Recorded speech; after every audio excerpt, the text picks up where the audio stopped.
السلام علیکم ناظرین، آپ دیکھ رہے ہیں سوچنا ہوگا. میں ہوں ڈاکٹر سجاد بخاری. ناظرین، ہم نے کل بھی بات کی SIFC جو کہ اسپیشل انویسٹمنٹ فیسلیٹیشن کونسل ہے، اس کا قیام پچھلی دور حکومت میں عمل میں آیا اور خاص طور پر اس میں جو ٹارگٹس رکھے گئے جو بیرونی سرمایہ کاری ہے اس کو راغب کرنا، اور اسی حوالے سے کل بڑا ایک اہم اجلاس ہوا وزیر اعظم کی زیر صدارت، اور اس میں آرمی چیف اور تمام جو وفاقی وزراء ہیں، نگران وزراء، ان کی بھی شرکت ہوئی، اور اس میں اہداف طے کیے گئے شارٹ ٹرم، مڈ ٹرم اور لانگ ٹرم جو اسٹریٹجی ہے، اور خاص طور پر آن گوئنگ جو منصوبے ہیں، ڈیولپمنٹ پروجیکٹس ہیں، اس پر کام کی رفتار کو تیز کرنے کا بھی کہا گیا ہے. لیکن اس کے بہت سارے ایسے پہلو ہیں جس پر ہم بات کریں گے. اس میں سب سے اہم پہلو اسمگلنگ کے حوالے سے کل ہم نے طویل اس پر ایک ڈیبیٹ کی، اور اس کے کئی پہلوؤں پر آج بھی ہم مزید بات کریں گے. بارڈر مینجمنٹ، سیکیورٹی جو ہمارا سب سے بڑا چیلنج ہے، اور جو کاسٹ آف ڈوئنگ بزنس ہے، کیونکہ ایز آف ڈوئنگ بزنس کے ساتھ ساتھ کاسٹ آف ڈوئنگ بزنس بھی ہماری ترجیحات میں شامل ہونا چاہیے. اس پر بھی بات کریں گے. اپنے مہمانوں کا تعارف کرواتے چلیں. اسٹوڈیوز میں ہمارے ساتھ موجود ہیں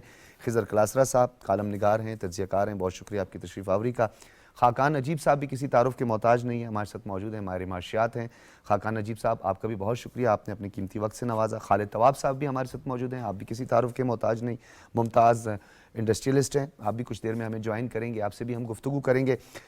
سب سے پہلے ہم گفتگو کا آغاز خاقان نجیب صاحب آپ سے کریں گے. بہت ساری رکاوٹیں کو دور کرنے کا کہا گیا ہے، بہت سارے چیلنجز ہیں ہمارے لیے. بیرونی سرمایہ کاری کے لیے پیس اور سیکیورٹی کو یقینی بنانا بھی ہمارا ایک بہت بڑا چیلنج ہے. کیا لگتا ہے سر آپ کو، فوری طور پر ہمیں شارٹ ٹرم، مڈ ٹرم یا لانگ ٹرم اسٹریٹجی کی طرف بڑھنا ہوگا؟ دیکھیے، پاکستان کا شارٹ ٹرم مینیج کرنا تو بہت ضروری ہے، اس لیے کہ سسٹینیبلٹی اسی میں ہے کہ ہم شارٹ ٹرم مینیج کرتے رہیں. وہ کیسے مینیج ہو سکتا ہے؟ میں نے کئی دفعہ کہا ہے کہ آپ کو IMF کو آن بورڈ رکھنا ہے. آپ نے جو باقی فنڈ فلوز ہیں ایکسٹرنل کے جن کا تعلق ورلڈ بینک، ADB سے ہے، وہ اشور کرنا ہے مارکیٹس کو کہ آ رہے ہیں. کمرشل فائنینسنگ کرتے چلے جانا ہے.